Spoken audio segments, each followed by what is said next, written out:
something about, as you can see the title, The Wisdom from the Other Side. So I got very interested in the experiences of people who died and they came back. Does anybody know what do we call these experiences? There is a kind of famous term for it. Near-death experience. Yes, NDE, near-death experiences. And about 10 years ago, unfortunately, I nearly died. I nearly died in Thailand. I didn't die, but I nearly died. I was like 1 inch away from death, and I went to hospital. I started having internal bleeding and blood poisoning, and luckily I had a surgery and they saved my life. But I was, I would say, 1 inch from traveling to the other side myself. But luckily I didn't. But there are many people who did travel to the other side and then they came back. And they brought back incredible life wisdom, which I think it's really something that everybody can learn from. Before we start watching, and I think the best way how to really speak about what is happening on the other side is if we can listen to people who went there, because it's very authentic. They'll speak about their own experiences. It's very, very powerful. So the only thing that I must say, if you want to laugh, please laugh. If you want to cry, please cry. It's very emotional, so it might stir some emotions in you because it goes very, very deep. It goes very deep into human life, into human heart. But before we start looking, listening and watching these people, I want to a little bit introduce a man who actually started this whole NDE. He brought this NDE kind of into our culture. Has anybody heard the expression, the light at the end of tunnel? Yeah. So it's been only around for about 50 years. Does anybody know who was the first man who started studying these things, near-death experiences? He wrote a very famous book, which was published exactly 50 years ago, called Life After Life, I think. I think it's called Life After Life. Does anybody remember who was the author? Raymond Moody. Yes, Raymond Moody. And he is an incredible man. So we will first watch 6 minutes him introducing this whole phenomenon. He's an incredible man, very wise, very kind person. I was incredibly touched when I discovered that when he turned 55, he decided with his wife to adopt 2 small children from orphanage. Imagine, when he was 55, he took 2 small children and he started bringing them up like his own children at the age of 55. So that's something that I've never heard before, that anybody in that age would start taking care of small children, you know. Anyway, I'll first let you watch him introduce. He will just introduce the whole thing, and then we will visit the other side. Hopefully you are ready. Hopefully you are ready for it, guys. Don't be afraid. Don't be afraid.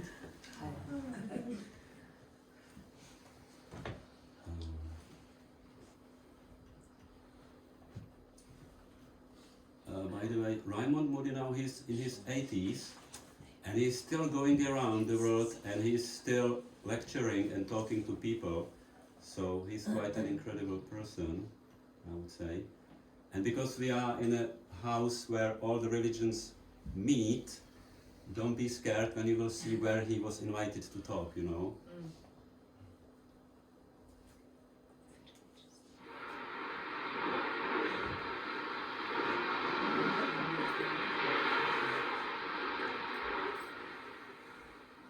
Thank you so much for having me here again, and it's always delightful to be here, really, with you. And what I want to talk about tonight is the whole phenomenon, I would call it, of near-death experiences, and to talk at first a little bit about how I got interested in this personally. I came from a family where religion was just not in the cards. My dad was a combat surgeon in World War II from the Pacific Theater, and as I gather in retrospect, because that generation didn't talk, I imagine that what happened to him was that he was very turned off by religion because of what he had seen in World War II. And my mother's mother was always making sort of kind but very humorous remarks about religion, and I just grew up. To me, religion was not a part of my life, and I grew up with an interest in astronomy, actually, from the age of 8. And the idea of an afterlife was something, and quite literally, my only contact with the notion of an afterlife when I was a young person was through the cartoons in the New Yorker magazine, I remember, with the angels and so on. And it never occurred to me as a young person that anybody took that question of an afterlife seriously. And so at the age of 18, I went to the University of Virginia with the intention of being an astronomer. But I had gotten interested in philosophy in high school, and so I took a philosophy course my first year at the University of Virginia. And the first book we read was Plato's Republic. And literally in the first few pages of that book, I can show you exactly on the page where I decided I'm going to be a philosophy student. And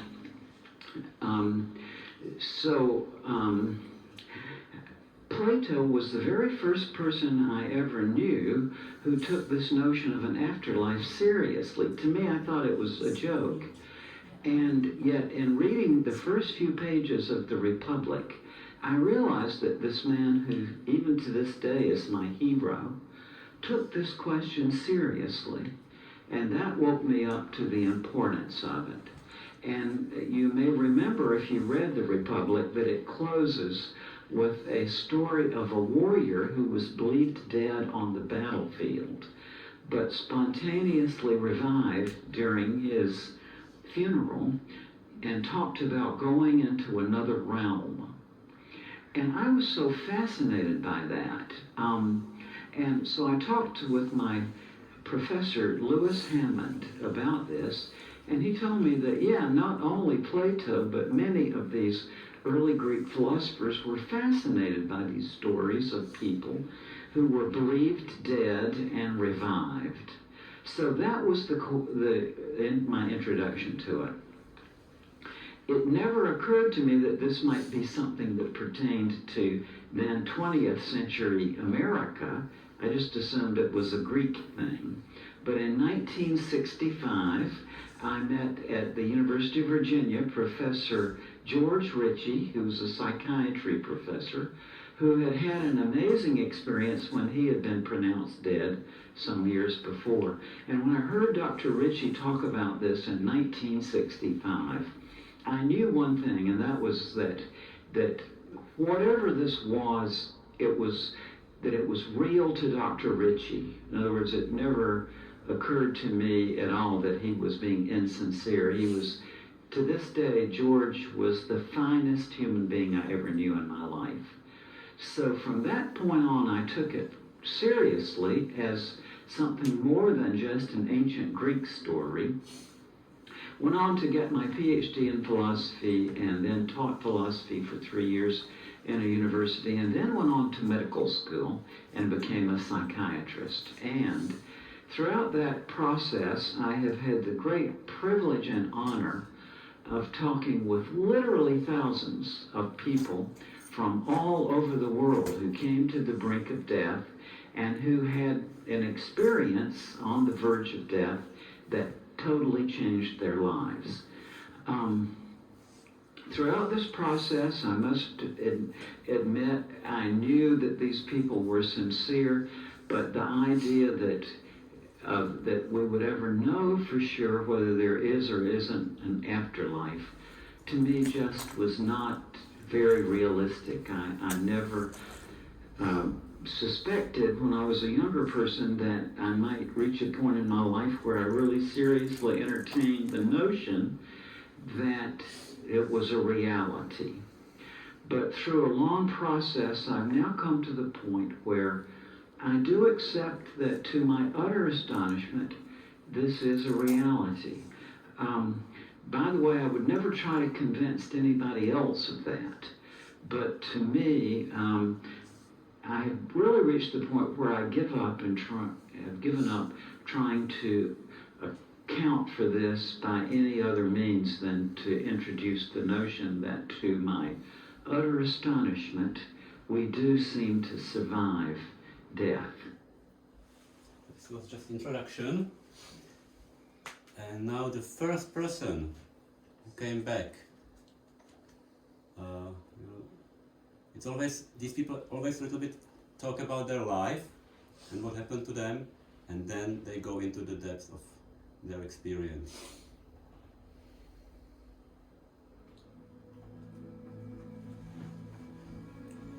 My name is Chase Skylar DeMeo, and I grew up in Orlando, Florida. My grandparents actually adopted me from the day I was born. My mother had me way too young, she was 17, and my biological father was, had no interest in being in the picture. But luckily, my grandparents had already adopted quite a few other children, so I actually have 2 Korean sisters, a Korean brother, and a black brother. You don't think about, your grandparents adopted you and your parents are different until you start going to school and people start pointing out that you don't look like your siblings. We would go out to eat and people would ask, what church are you with? Because it didn't make sense that all of these different looking kids are all part of the same family. We would pile out of an actual, Tropic Traveler bus, if you remember those. And we just had this great childhood. Okay, and then this guy, he joined army, he became a soldier, and then, but he never went to, he just was training on the base, and one day they just found him unconscious in his dorm room, without any reason. He was perfectly healthy young man, and they just found him unconscious in his room, which was very, very strange, and he'll tell you what happened next.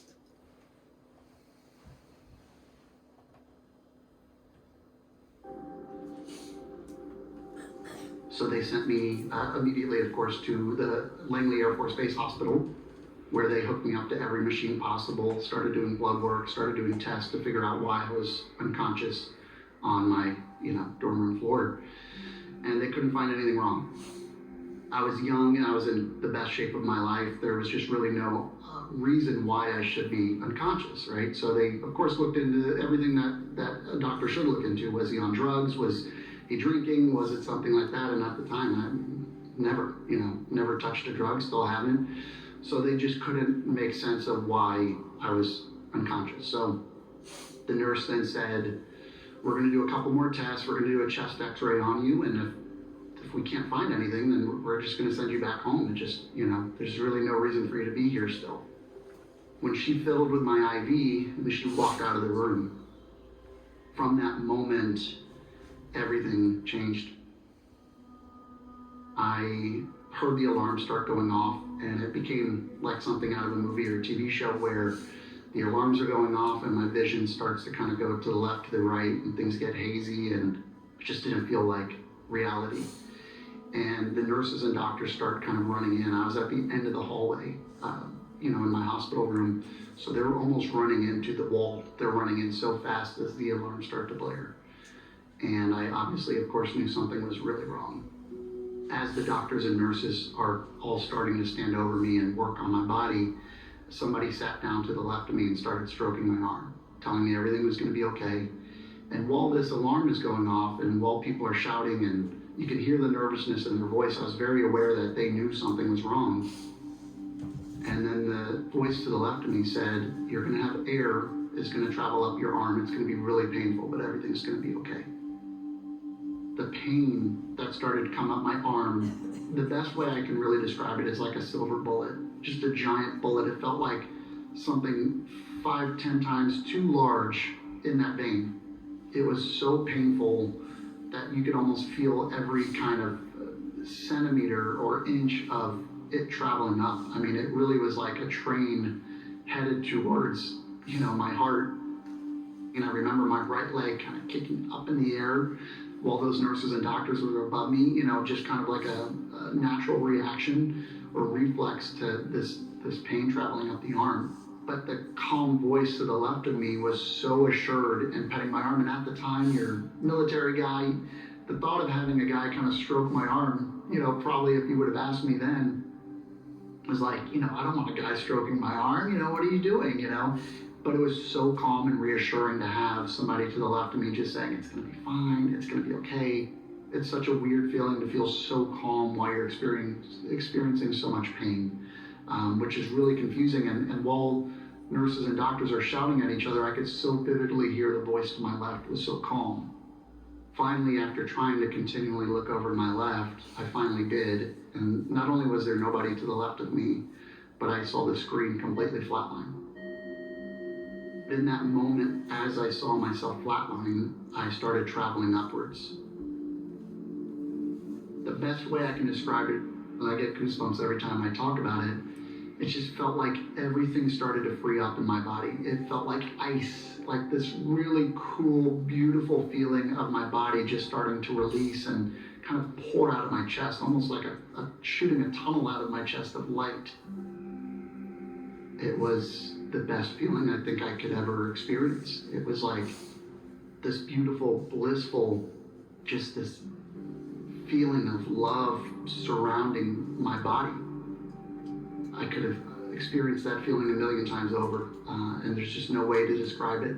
But I was moving upwards to this area where I couldn't see where I was going, but I just had complete trust of where I'm going is really beautiful. If this is the feeling now, I can only imagine where I'm about to go. And not before long, I ended up in this garden. And it was a garden filled with flowers and plants that we had never seen before, and these beautiful colors, and everything was just vibrant. It was almost like looking into the sun where you have to squint a little bit because everything was so beautiful and colorful. Well, I had no preconceived notion of really what heaven was. I grew up loving Elvis, and I thought Elvis would be waiting there for me, and everything would just be kind of calm and peaceful, and you'd be up in the clouds. And the heaven that I experienced was so much more vivid and so much more real. There wasn't a floating sense. Your body felt so light. There was zero gravity, but the garden and the leaves were so real. These plants and flowers that were so bright, we don't have those colors here. I could say they were purple and red and blue, but it just doesn't do it justice. Everything was just so bright and almost kind of womp womp. There's a vibration off of everything. You just felt so in tune and connected. When we walk past the tree or we walk down a sidewalk now, you might say, oh, that's a beautiful plant or a beautiful flower, where in heaven it felt like I was feeling the plants and the flowers. When you dream, you don't necessarily feel something. You kind of envision it, and if you're dreaming, you're off in this little world. This was so real because I was feeling things, and I felt the grains of dirt in between my toes, and I hate being barefoot, so it was a vivid memory for me that I could actually feel dirt in my feet. And ahead of me, I saw a gentleman in a robe, and he was chasing after a little boy, about 3 or 4 years old, a little curly-haired blonde boy.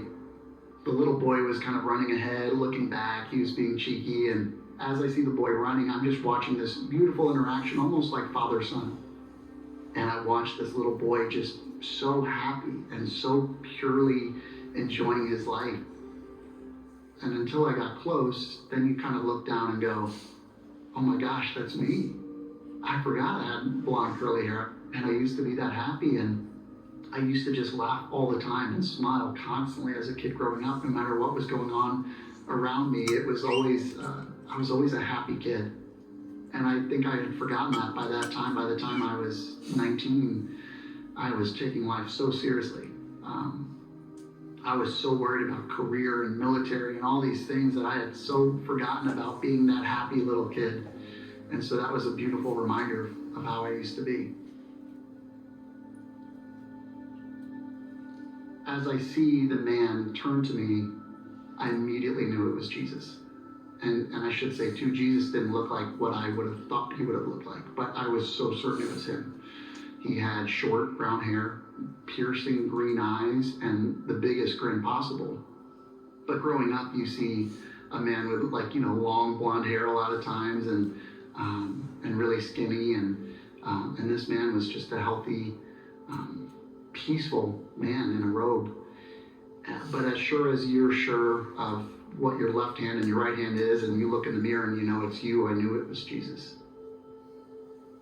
And in that moment, Jesus turned to me and he basically showed me, this is what your life should be.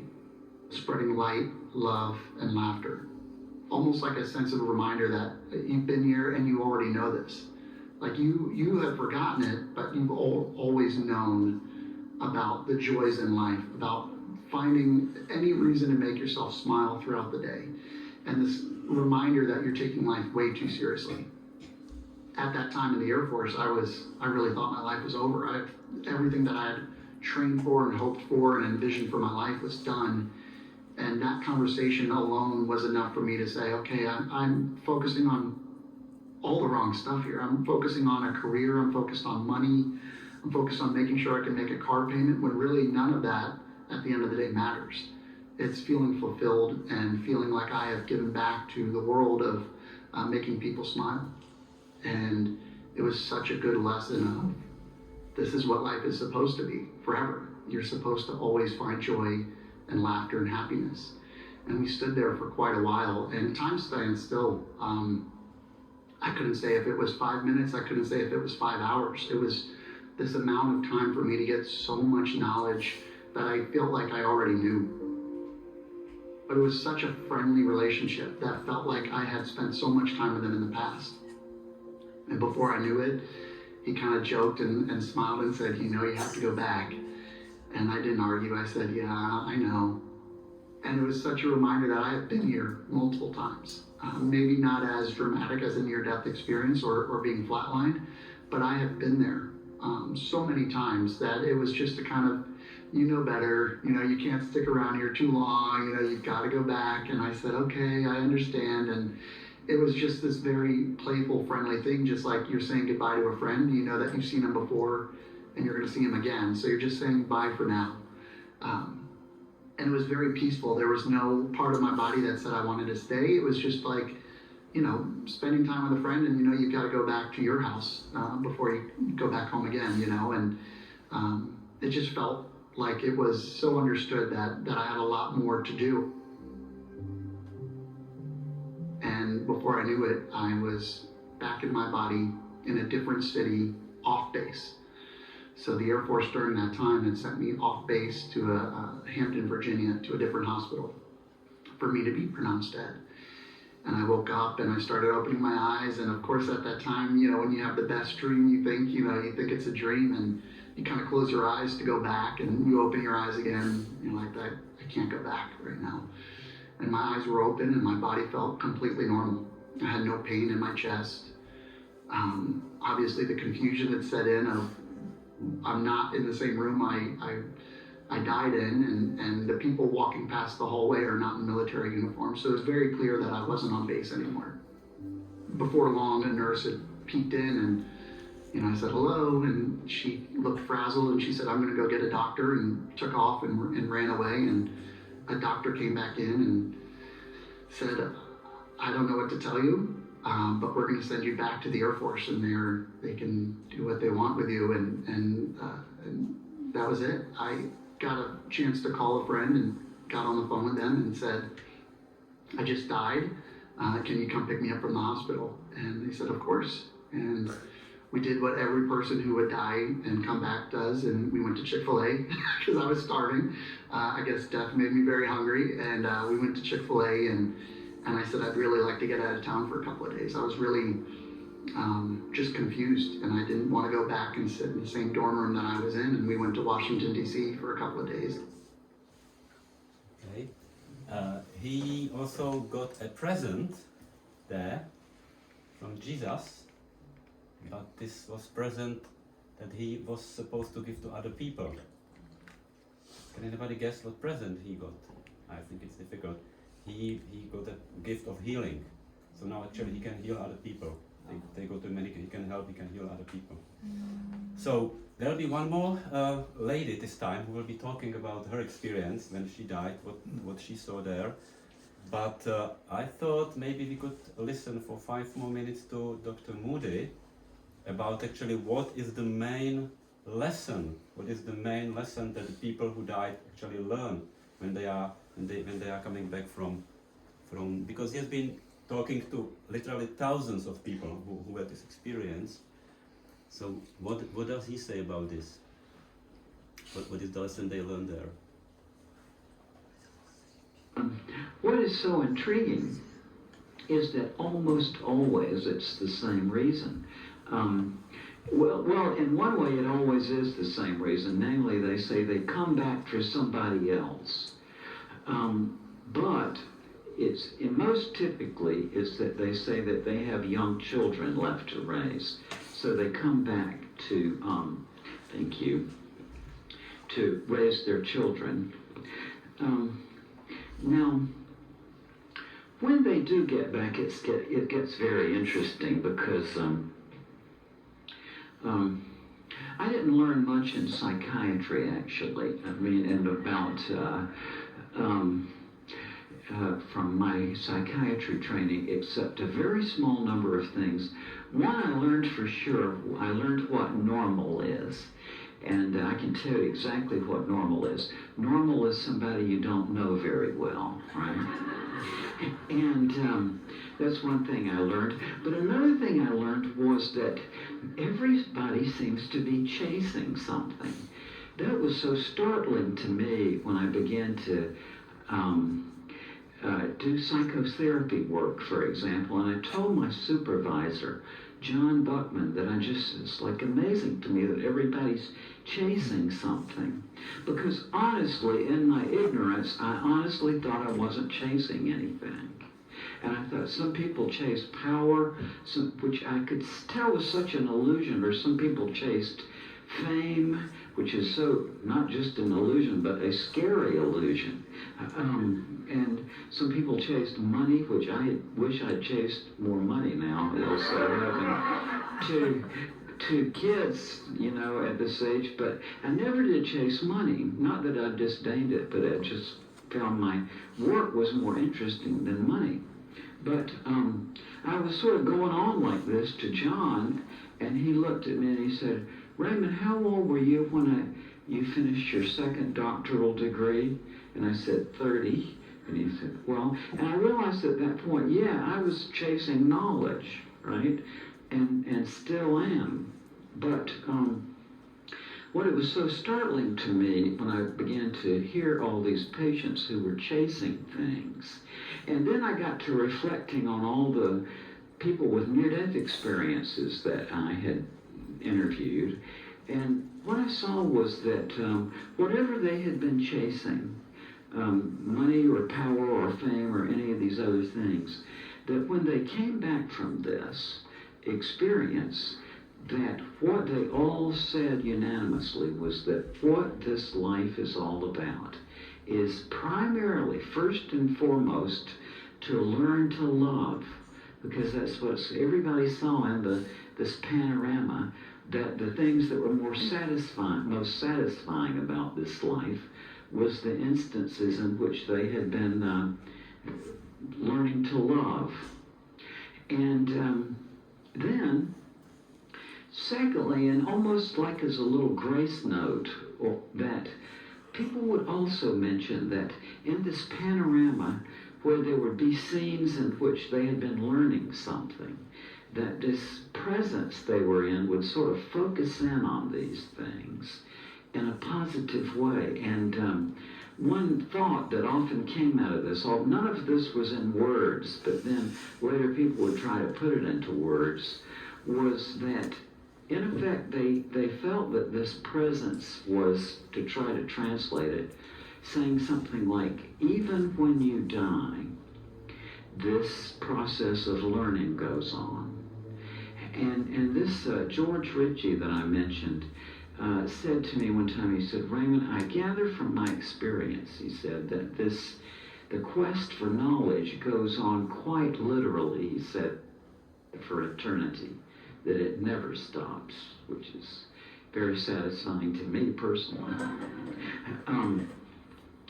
And so another difficulty about this is that people say they come back with this insight that the most important thing that we can do while we're alive is to learn to love. But it doesn't make it any easier. as I like to say, as George Ritchie once said to me in a very oblique way, he said, this experience makes your humanity even more of a burden in a way. And to translate it crudely, what George was saying was that, let's face it, it's very difficult to get through the average day without wanting to choke at least one person. And that's the reality of our human lives. And people will say that this continues, that even after you have this vision, you still find yourself, flying off the handle at people and regretting it. But that this awareness that they have that life is a sort of quest and that we go through these learning experiences. And of course they come back from this saying that they have no more fear of death because they learned from their experience that what we call death is simply a transition into some other realm of existence. Okay, so this was kind of the summary of what his research found, and now the last video is very special, so I hope you will enjoy it.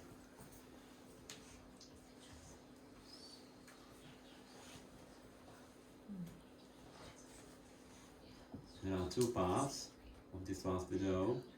It's a lady, she's quite famous. She started writing books, but she had a very hard start in her life, as you will see.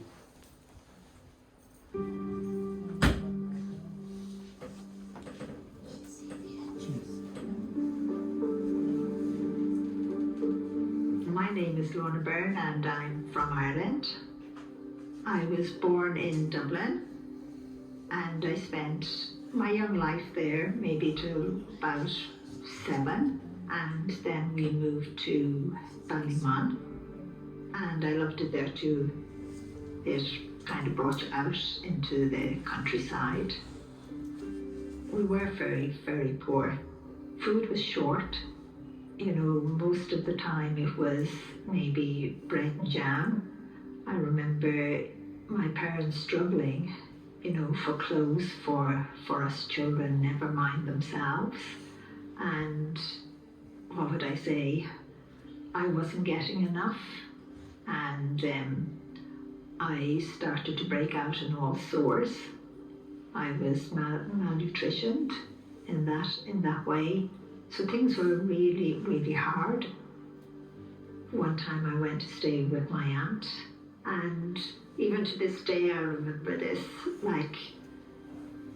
they gave us breakfast one morning and it had a sausage and a rasher on it and an egg and tomato and toast. It was the biggest meal I ever saw. I can still see that plate. It was, I was shocked, all this for me. I think at that time it just struck me how poor we were. No matter what ups and downs I have gone through, it was all part of the journey. And I believe all of that has made me who I am today. She also had a near-death experience, but because we don't have time to watch it, we will just watch the wisdom she brought back. So this is not about her near-death experience, but about what happened when she came back after she had her near-death experience.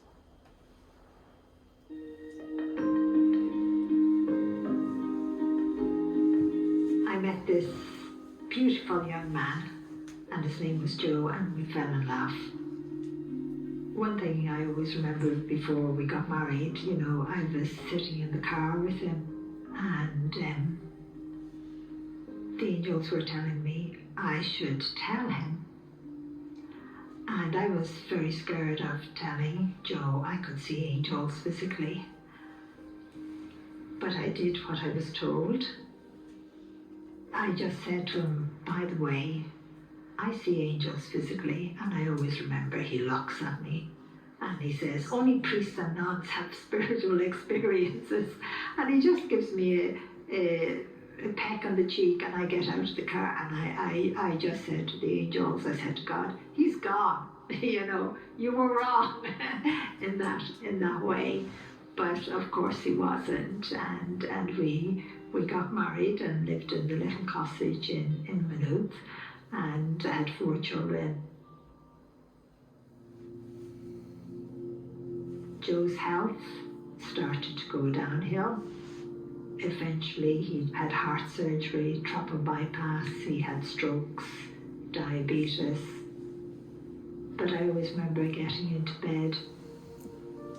His guardian angel was standing right there at the side of the bed and being told he's not going to wake up. And I was just to lie there beside him.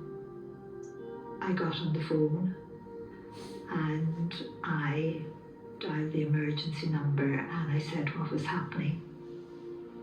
Just before the ambulance came, I had already seen his guardian angel change position and just lift Joe's soul from his body, just up and out. The room just lit up with light. But I always remember my son Niall running into the room and he doing his best to revive his dad.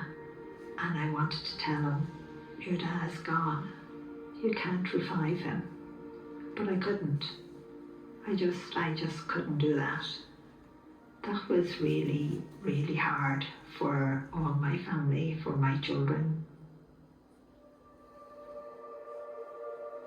After my husband Joe died, I always remember Archangel Michael coming up behind me and he just said, Lorna, I have a message for you. And he said, you know, God has said it's getting your time to write your first book. And I always remember saying to Archangel Michael that day, I can't even read or write. How on earth does God expect me to write even one book? Like, I thought God got it all wrong. The angels got it all wrong. They've got completely mixed up. I always remember trying to get the courage in myself to say to someone, I'm going to write. Why kept it a secret that I couldn't read and write except from my family. So I was scared of being ridiculed, and that's one thing that I gave out to Archangel Michael about, and all of the angels and God. You know, I'm going to be ridiculed and laughed at, but I was told to have courage. One day a knock came on the door. This man stood there and I said, do you want to come in for a cup of tea and say hello? And he just said he was dropping in for a few minutes, and I got a complete shock when I saw him carrying in this big box, and he puts it on the table and he just said, that's for you. And he left. And to my shock, there was, I suppose, my first laptop to ever see in my whole life. And there was a printer and there was a speakeasy. And I just turned around to Archangel Michael and that, and I said, but I can't use this. And they said, it's for writing your books. Angel Elijah came one day and said, the help is going to come. And neighbours from down in the village called up a husband and wife. And I said to him, I have this computer, this laptop. He set it up.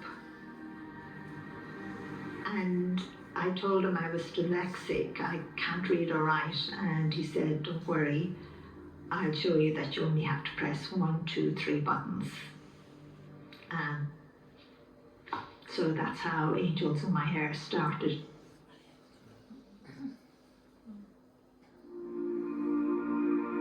People say, you know, oh, everything has changed for you in your life. But to me, I haven't changed. I'm still me. I don't have to worry now about having food on the table. To me, what I that worries me is I want to do everything that God and the angels have asked me, and they still haven't revealed everything to me. So I am in a state of shock as well. Like, sometimes I just say to God, who do you think I am? Like, in that way. You want me to say this. You want me to do this. The other thing that concerned me was, what should I call you? God, Jesus, Allah, all the names, like there's hundreds of names for God. It's Blessed One is even God, Holy One is even God, Father is, Son is. There is just so many names in so many different languages. And the one thing that God said to me, he just looked at me and said, Lorna, what do you call me? And I just looked and said, God, of course. And he just said, God is universal, that word, use the word God. One thing that God has often said, many are called, few are chosen, and very few of those few that are chosen say yes. But a few of those that were chosen have said yes. And that's how the sanctuary in Ireland has come about. It wouldn't have had unless they said yes. In the sanctuary now, we're growing food, and what we're doing with the food is, we're feeding as many people as we can. We fill boxes and we give it out to neighbours, people all around. We give it to food shelters for the poor. I wish I could help more people in the world. I know I write the books and give talks and, do workshops and everything, but I can't do more unless some of those few that have been chosen more say yes.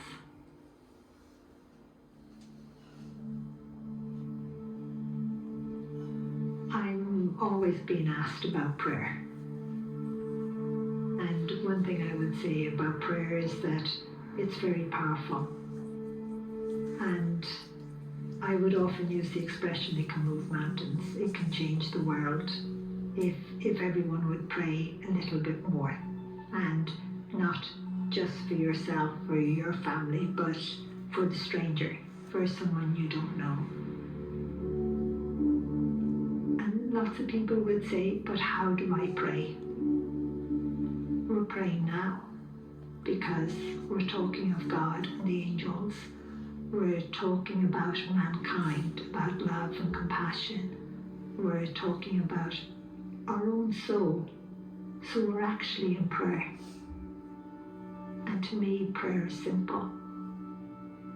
It doesn't have to be a million words. It can be one word, one thought, one action.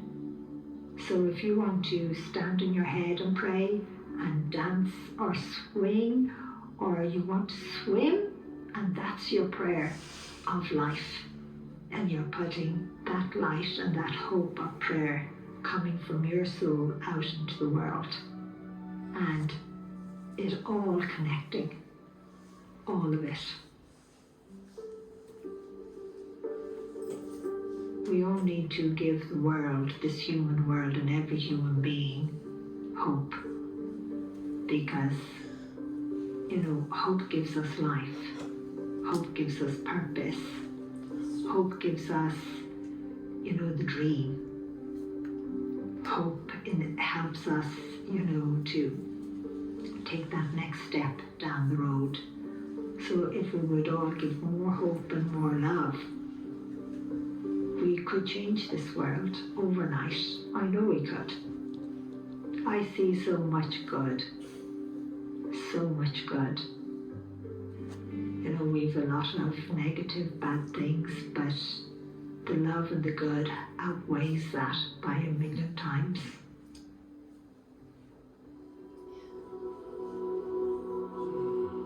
I have never asked God, what's my purpose of life? I live it. Because to live life is your purpose of life. You know, if you don't live life and go on the journey, then you're missing life. Don't ask what's down the road. Go on the journey. No matter how hard your life is, to live is a precious gift. You're alive. Like you're alive, I'm alive, we're sitting here, you know, and we should be cherishing that gift that we are alive and we are experiencing as much as we possibly can open ourselves to.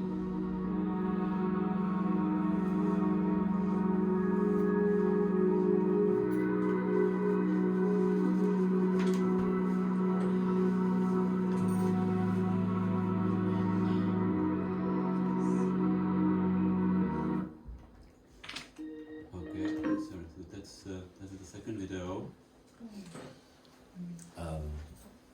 Anybody been crying? No. Okay. Yeah. The last thing I would like to say, at the moment there's a really beautiful channel on YouTube called Coming Home. There are two brothers in America, in about their 30s, and what they do, they actually travel around the world and they visit people who have near-death experiences and they make videos about what happened to them and they put all these stories on their channel. It's very, very powerful. I think it's life-changing. It's life-changing. Just to watch those videos, it's a life-changing experience just to see what happened to those people. So hopefully you enjoyed today's sermon or watching people and their experiences.